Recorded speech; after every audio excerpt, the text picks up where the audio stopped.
구독과 좋아요는 사랑입니다.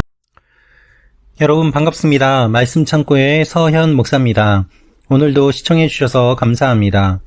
오늘은 창세기 29장 1절부터 14절 말씀입니다. 오늘 말씀은 야곱이 라헬을 만나는 이야기가 기록되어 있습니다. 야곱은 먼 길을 떠났습니다. 그리고 자신의 외삼촌을 찾아갑니다. 드디어 그곳에 도착하게 됩니다. 오늘 이 말씀을 통하여서 우리에게 주시는 하나님의 마음을 함께 묵상해 보기 원합니다. 1절부터 말씀입니다. 그 후 야곱은 여행을 계속해서 동방 사람들의 땅에 도착했습니다. 야곱이 보니 들에 우물이 있었습니다. 그리고 그 우물 곁에는 양떼 세 무리가 엎드려 있었습니다. 이곳에서 양치기들이 양들에게 물을 먹이는데 그 우물의 입구에는 커다란 돌이 놓여 있었습니다. 야곱은 여행을 계속했습니다. 그리고 동방 사람들의 땅에 도착했습니다. 역시 그곳에는 우물이 있었습니다. 우물이 있는 곳에 사람들이 거주하였기 때문입니다. 그 우물의 입구에는 커다란 돌이 놓여 있었습니다. 돌이 놓여 있었던 이유는 여러 가지가 있습니다. 우물이 증발하는 것을 막는 의미가 있고, 또한 어떤 몇몇 사람들이 우물을 독점하지 못하도록 사람들이 모였을 때에 뚜껑을 열고 물을 마시도록 하는 공동의 의미가 있었습니다.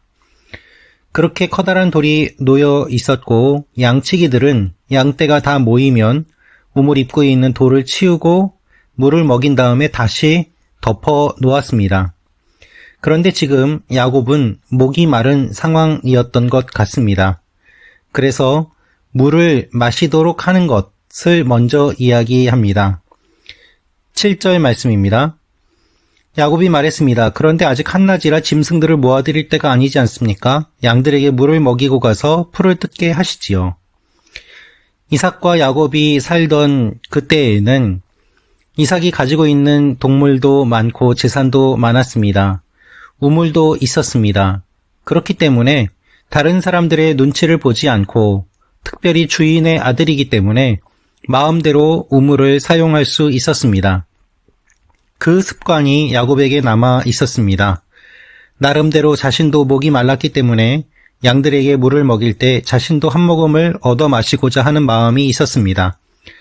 또한 아직도 아버지의 아들이라는 인식이 많이 있었기 때문에 자신의 습관대로 이렇게 양을 치는 사람들에게 명령하는 투로 이야기하는 것을 우리가 볼 수 있습니다. 양들에게 물을 먹이고 풀을 뜯게 하라고 외부에서 왔는 자신의 지위를 제대로 인지하지 못하고 사람들에게 이렇게 명령을 하는 것입니다. 그러자 사람들이 이렇게 이야기합니다. 8절 말씀입니다. 그들이 대답했습니다. 우리는 그렇게 할 수 없습니다. 양떼가 다 모이고 우물 입구에서 돌을 치울 때까지 우리는 양들에게 물을 먹일 수가 없습니다. 목자들은 야곱의 말을 무시하였습니다. 갑자기 나타난 사람이 자신들에게 명령하는 것을 듣지 않았던 것입니다. 이것을 보면 야곱의 처지가 얼마나 달라졌는지 미루어 짐작해 볼 수 있습니다. 그가 갖고 있던 것들을 다 잃어버리고 그는 어떻게 보면 형을 피하여 도망쳐온 도망자 신세였기 때문입니다. 그럼에도 불구하고 야곱은 옛 모습을 아직 벗어버리지 못하였고 목자들이 그를 무시하는 그 상황 속에서 그는 비로소 자신의 처지를 알게 되었습니다. 그래서 목자들이 함께 힘을 합해서 돌을 치우는 일을 함에도 불구하고 그는 혼자서 돌을 치우고 물을 마시는 것을 보게 됩니다. 10절입니다. 야곱이 자기 어머니의 오빠 라반의 딸 라헬을 보고 또 자기 어머니의 오빠 라반의 양들을 보자마자 우물로 나아가서 우물 입구에서 돌을 치우고 자기 어머니의 오빠 라반의 양들에게 물을 먹였습니다.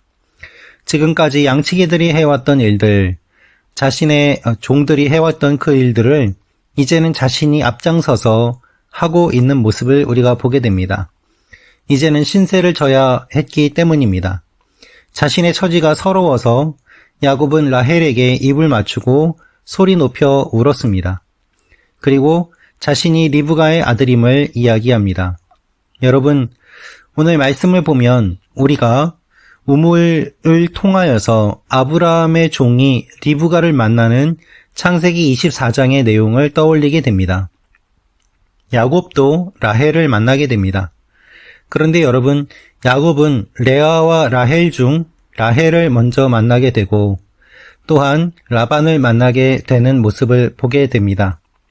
그가 이렇게 만난 만남은 이삭과 리브가의 만남처럼 축복으로 끝날까요?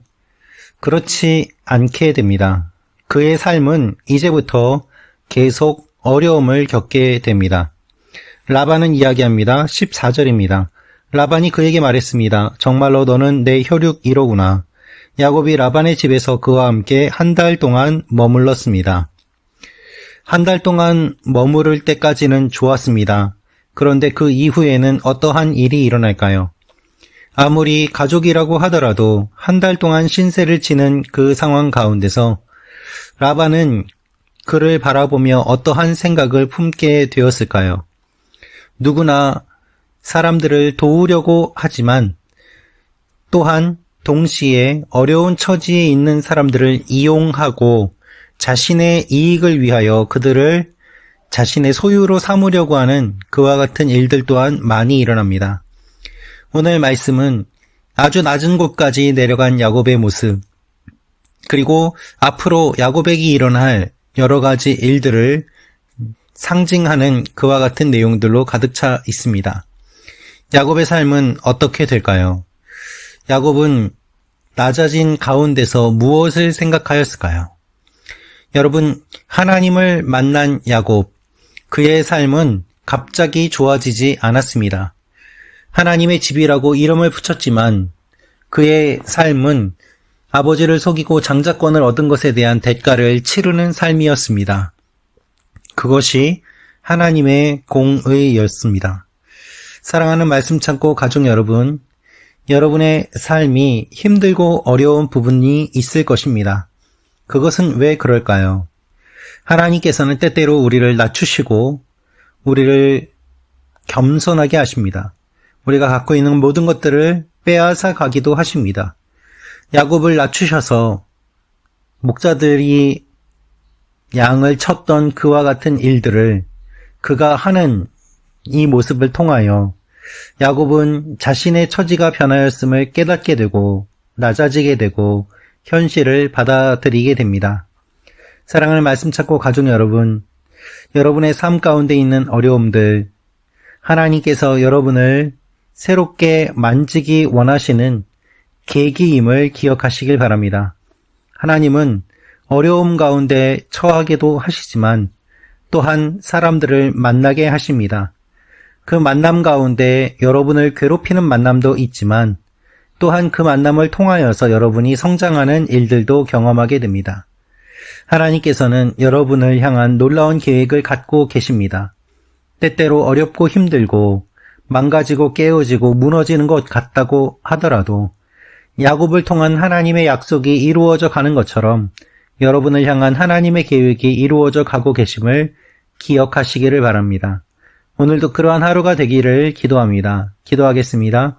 살아계신 아버지 하나님, 때때로 우리를 낮추시고 우리를 겸손하게 하시고 힘들게 하시고 어렵게 하시는 하나님의 인도하심, 우리가 경험하며 마음 아프고 어렵고 괴로워합니다.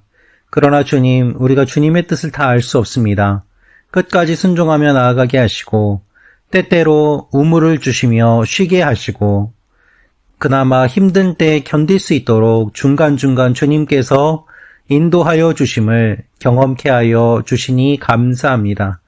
오늘도 그러한 하루가 되게 하시고 버티게 하시고 주님과 동행하는 하루가 되게 하여 주옵소서. 예수님의 이름으로 기도합니다. 아멘.